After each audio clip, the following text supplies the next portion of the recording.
Go yard. I got so much motherfucking design on right now. Break it down, bring it back, make it clap. I got 3 old thoughts, new block, where that thing. Bitches on my line, and you know.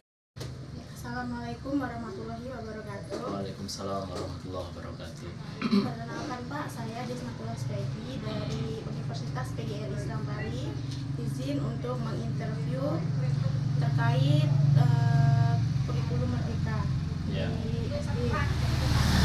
Untuk itu saya izin mencari tahu tentang identitas Bapak terlebih dahulu. Dengan Bapak siapa? Nama saya Sohib Akbar. Ngajarnya sekarang di mana? Sekarang ngajar di SD 4 Kecamatan Muara Kelingi di belakang Pramil. Dulu S1-nya? S1-nya Pendidikan Agama Islam, Pak. Di Universitas Muhammadiyah Yogyakarta.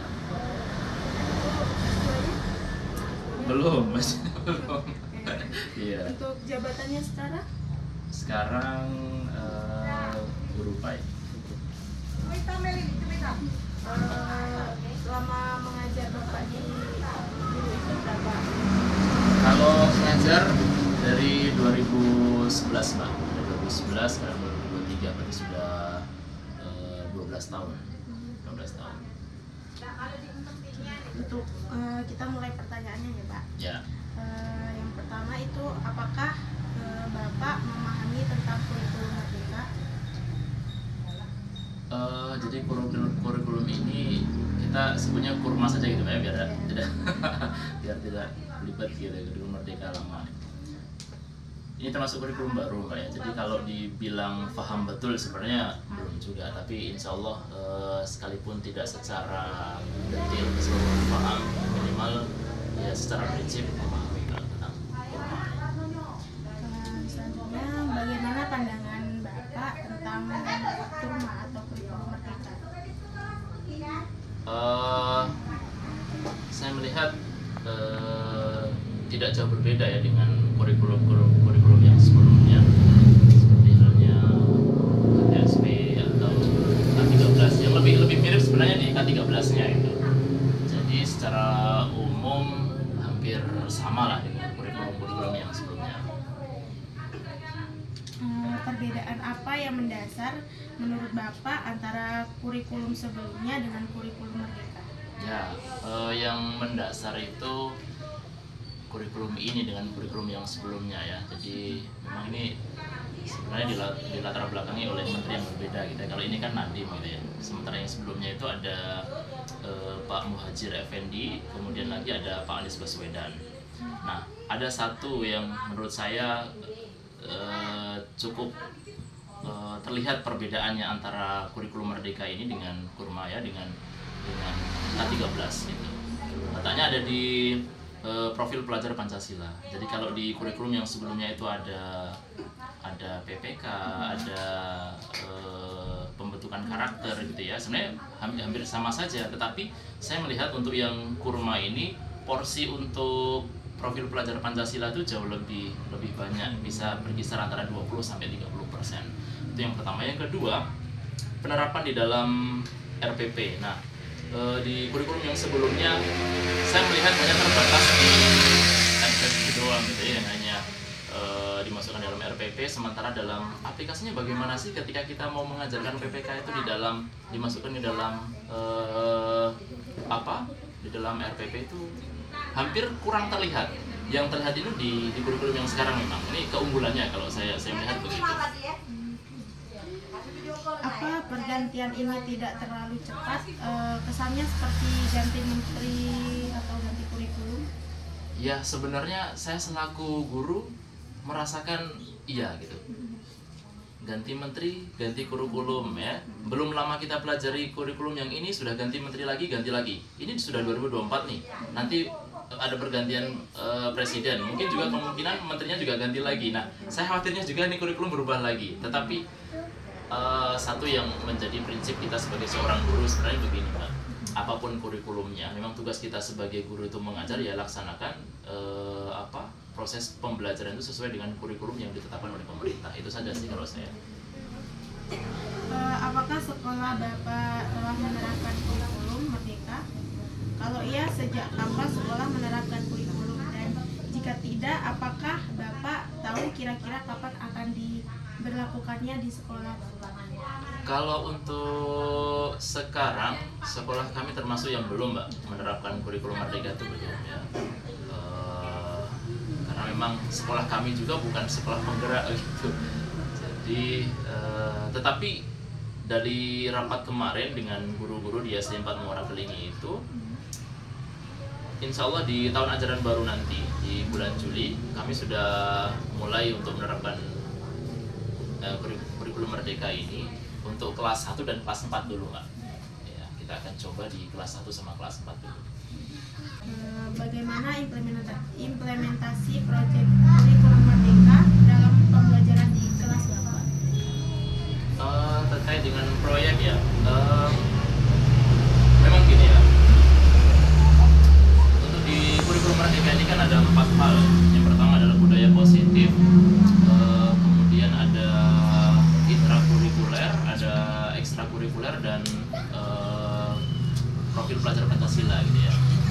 Nah, jadi untuk intrakurikuler ini dia porsinya antara 70-80%, sementara yang profil pelajar Pancasila itu berkisar antara 20-30%. Nah, kita coba berbicara kita titik beratkan di penguatan profil pelajar Pancasila ya, di proyeknya ya. Implementasi saya ketika di kelas saya coba gitu, karena diantaranya juga ada praktek di pendidikan guru penggerak gitu ya. Saya coba untuk bagaimana melatih siswa, melatih kewirausahaan siswa itu dengan melakukan market day, Mbak. Jadi market day ini adalah ide untuk mengembangkan jiwa wirausaha siswa melalui mereka jualan, Mbak. Saya persilahkan mereka mau jualan apa terserah, ya kan? Beli bahan sendiri, ya, masak sendiri, jualan sendiri, terus pilih tempat di mana kalian mau jualan di sekolahan. Mau di sudut sekolah yang sebelah sana boleh, di bawah pohon boleh. Nah, itu saya coba sekali, itu luar biasa itu. Antusiasme mereka untuk jualan itu tinggi ya. Di samping itu juga kita sebagai guru nih ingin penguatan di bidang kewirausahaannya, Mas. Sekarang proyek apa saja yang pernah dilakukan? Ya, jadi yang pernah dilakukan tadi itu ya, terkait dengan yang saya sudah jelaskan di bahasan yang sebelumnya, market day, Mbak. Jadi temanya adalah tentang kewirausahaan. Kenapa tidak tema yang lain begitu? Karena saya melihat begini, setelah COVID ini saya melihat secara ekonomi Indonesia ya secara umum dan tempat saya mengajar itu, ya rata-rata kehidupan dari sisi ekonomi orang tuanya itu agak berimbas gitu kan setelah COVID ya. Nah, saya pengen dari tema yang ada di profil pelajar Pancasila itu, saya pengen menguatkan di bidang kewirausahaan. Siapa tahu dengan lulus SD itu, kemudian nanti dia ke SMP atau SMA, muncul jiwa-jiwa wirausaha sehingga memperkuat di bidang ekonominya nanti mereka ketika sudah lulus. Terkait dengan profil pelajar Pancasila, profil yang mana yang intens diimplementasikan dalam pembelajaran? Nah, yang paling intens saya lebih kepada kewirausahaan, Mbak. Ya, karena tadi itu saya pengen bahwa siswa itu tidak hanya pintar di bidang akademik, tapi saya pengen juga siswa itu mempunyai jiwa kewirausahaan sehingga nanti bisa membantu dia dalam bidang ekonomi di kemudian hari, insya Allah. Apakah harapan sekolah dengan melaksanakan kurikulum Merdeka? Ya, harapannya tentu secara umum punya budaya positif di sekolah yang baik, punya prestasi akademik yang baik, juga punya penguatan karakter yang bagus. Apakah kurikulum Merdeka sesuai dengan kebutuhan siswa dan seperti apa? Ya, secara pribadi saya melihat memang kurikulum Merdeka ini, kurma ini, saya melihat lebih cocok kayaknya, karena tidak melulu belajar di kelas begitu ya, tidak melulu begitu, tetapi ternyata untuk proyek-proyek tertentu yang kelihatannya ini bukan belajar gitu, ternyata itu bagian dari belajar gitu. Seperti yang tadi saya jelaskan tentang masalah market day gitu ya, di temanya ada tema kewirausahaan, itu saya melihatnya mereka belajar, mereka senang, mereka bahagia, tetapi itu bagian dari kurikulum. Nah itu saya melihat lebih cocok begitu. Bagaimanakah interaksi guru dengan siswa selama implementasi kurikulum Merdeka? Saya melihat lebih aktif ya, karena keaktifannya itu begini. Saya melihat kurma ini lebih real mereka alami ya, lebih real. Ketika kita bicara masalah anak-anak besok mau jualan apa nih, mau jualan gorengan pak. Nah gorengan itu memang biasa mereka konsumsi gitu, yang namanya makan bakwan, makan pisang goreng, makan ubi goreng, itu real mereka hadapi gitu. Jadi mikirnya itu tidak jauh-jauh, tetapi apa yang ada di sekitar dia itu yang menjadi bahan dia untuk belajar gitu. Untuk pengembangan programnya Pak, apakah sebelum mengajar Bapak memakai CP atau ATP atau mengembangkan tujuan pembelajaran? Ya, tentu saja sebagai guru secara administrasi memang harus tertib ya. Nah, terkait dengan pembelajaran ini memang harus dipersiapkan perangkatnya sehingga nanti dalam pembelajaran itu lebih terarah ya, lebih terarah dan saya kira lebih efisien dalam hal waktu dan lain sebagainya. Apa yang diketahui tentang modul ajar dalam pandangan kurikulum Merdeka? Modul ajar ini adalah bagaimana seorang guru bisa menuangkan apa yang sudah dipahami di dalam CP ya, kemudian dituangkan dalam modul ajar sehingga benar-benar modul ajar ini nanti mudah diterima dan diserap oleh siswa. Apakah Bapak membuat RPP kurikulum 13 atau modul atau kurikulum Merdeka sendiri atau hanya mengutip kemudian dikembangkan sendiri dengan kondisi sekolah atau silabus dibahas dalam KKG kemudian di sekolah dan disesuaikan dengan kondisi peserta didik? Ya, ada gitu ya Mbak, potongan video yang menjelaskan bagaimana kalau guru itu secara administrasi gitu ya, banyak rincian-rincian kegiatan yang harus dibuat situ, akhirnya banyak waktu terpakai untuk administrasi gitu ya. Nah saya lebih cenderung begini Mbak, ATM saya Mbak, jadi ambil dari internet ya, kemudian tiru, kemudian modifikasi. Modifikasinya ini bagaimana? Modifikasinya adalah bagaimana kita menyesuaikan apa yang kita ambil tadi itu dengan kondisi kita di sekolah. Dan tentu setiap sekolah, setiap siswa pasti berbeda-beda. Nah disitulah letaknya kita sebagai guru untuk menyesuaikan apa yang sudah kita ambil, kita sesuaikan dengan keadaan kita di kelas. Bagaimanakah Bapak memasukkan unsur literasi, scientific, HOTS, B5, keterampilan abad 21 di dalam modul yang Bapak buat?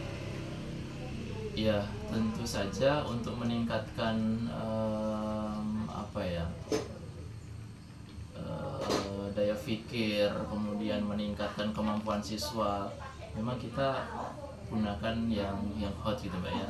Memang ada sih yang mod ataupun yang lot, tapi kita gunakan yang hot biar mereka lebih terpacu untuk berpikir, lebih terpacu untuk mencari solusi dalam setiap permasalahan sehingga untuk meningkatkan daya pikir mereka.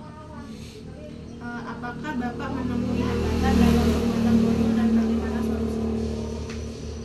Ya, kalau hambatan itu ya pasti ada ya. Ketika kita bicara begini, misalnya begini nih Mbak, saya itu mencoba untuk di dalam pembelajaran itu menerapkan metode yang disebut dengan diferensiasi gitu Mbak. Ini pelajaran ini saya ambil ketika pendidikan guru penggerak. Jadi diferensiasi ini luar biasa bagus ternyata.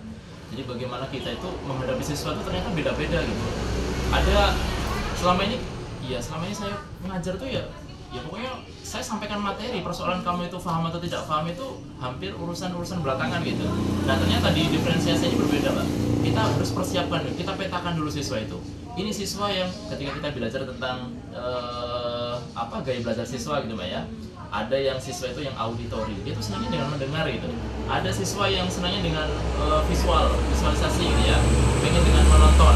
Atau ada siswa juga yang kinestetik dengan bergerak, dengan drama atau apa. Nah, kita itu petakan gitu. Memang ribet Mbak. Saya alami sendiri untuk satu pertemuan saja untuk menghadapi ini memang saya harus persiapan jauh-jauh hari gitu.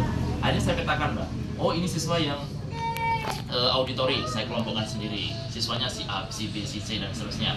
Oh ini siswa yang visual gitu ya, saya kelompokkan sendiri. Ada yang kinestetik. Nah bahannya pun saya bedakan juga Mbak. Ada yang saya kasih cerita untuk yang auditori gitu ya, karena dia suka bercerita ini segala macam mendengarkan. Ada yang saya kasih desain gambar gitu ya untuk yang auditori. Ada yang saya tontonkan video. Ada yang saya suruh main drama. Tapi bahwa intinya adalah apa? Saya ingin menyampaikan satu materi, tetapi dengan cara gaya belajar mereka yang berbeda-beda. Dan hasilnya memang luar biasa beda gitu. Terus siapa yang lebih harus matang? Apakah Bapak adalah seorang guru penggerak? Bagaimana implementasi dari kegiatan tersebut di sekolah Bapak? Ya, saya guru penggerak angkatan 5 Kabupaten Cirawas.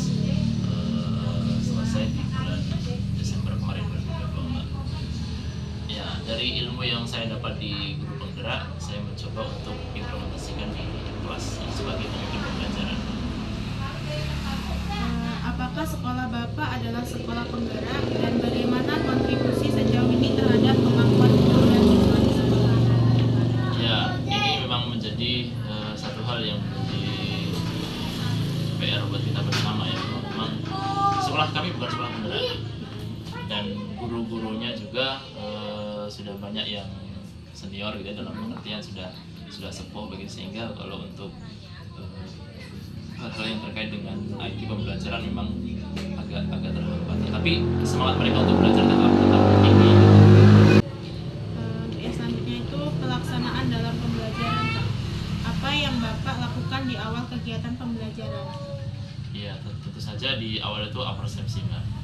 Apersepsi itu diantaranya juga saya ingin ada, kalau di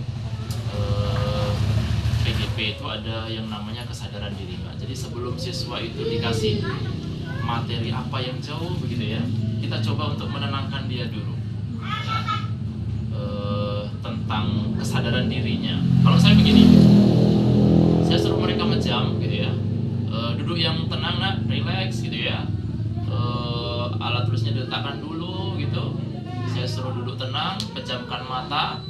Kemudian saya sugesti Pak, sugestinya begini, coba bayangkan bahwa anak-anakku sekalian sekarang, anak-anakku semuanya ada di sebuah sungai ya, airnya mengalir hening gitu ya, angin berhembus sepoi-sepoi gitu ya, daun berguguran jatuh dengan indahnya gitu ya. Saya bawa seperti itu Pak. Jadi setelah itu baru suruh buka mata, baru kita mulai sedikit demi sedikit masuk ke materi yang kita sampaikan. Di antara seperti itu Mbak. Model atau pendekatan strategi apa yang Bapak gunakan dalam pembelajaran dan bagaimana implementasinya? Ya, kalau saya seperti yang di awal tadi saya sampaikan,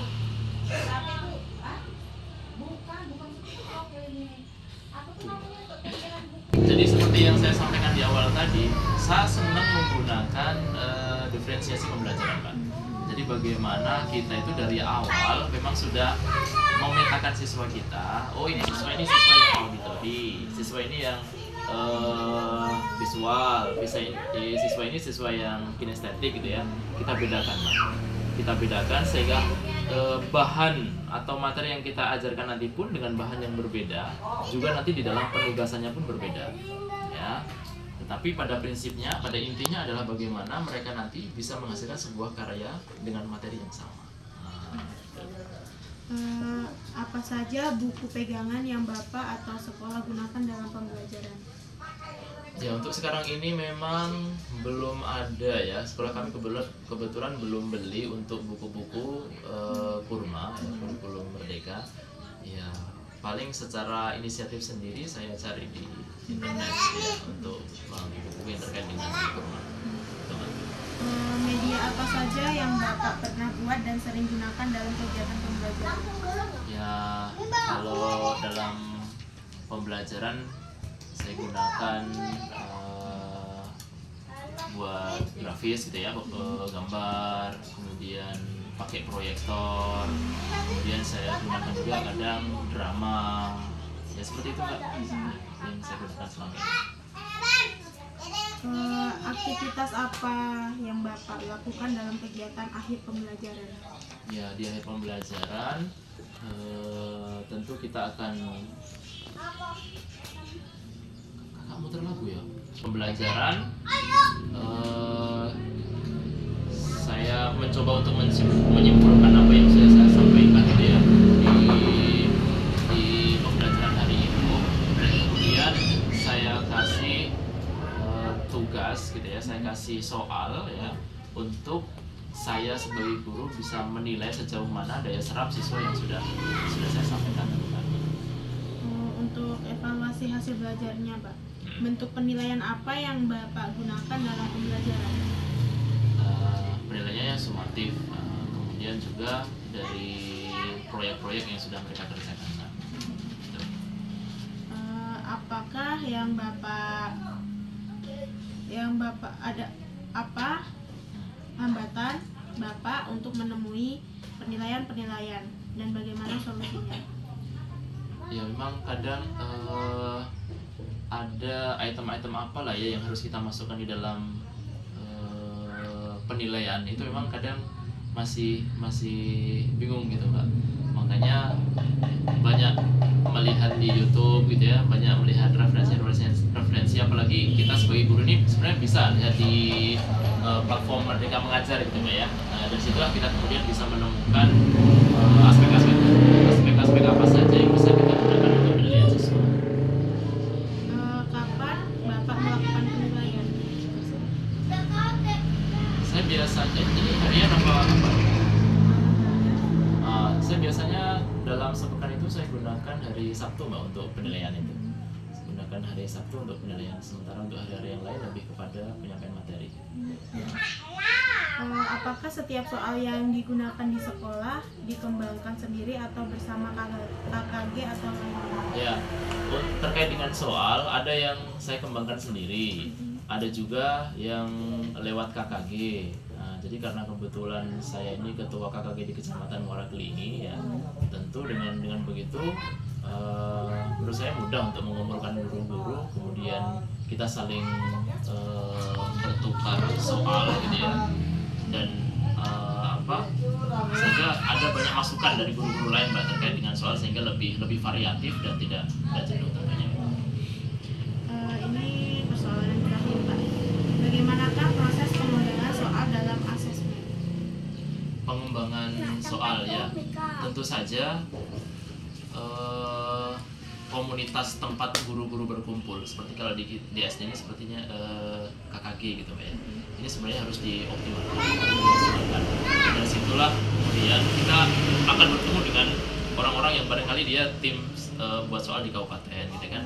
Artinya apa? Artinya bahwa ada satu atau beberapa orang yang punya pengetahuan lebih terkait dengan pembuatan soal, sehingga nanti bisa ditularkan dengan guru-guru yang lain.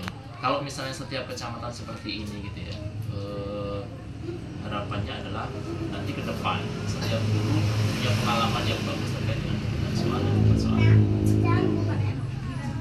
Oke Pak, terima kasih atas jawaban yang udah Bapak berikan terkait dalam kurikulum. Mungkin itu saja yang ingin saya sampaikan atau yang saya ingin tanyakan. Sekian, terima kasih. Wassalamualaikum warahmatullahi wabarakatuh. Waalaikumsalam warahmatullahi wabarakatuh.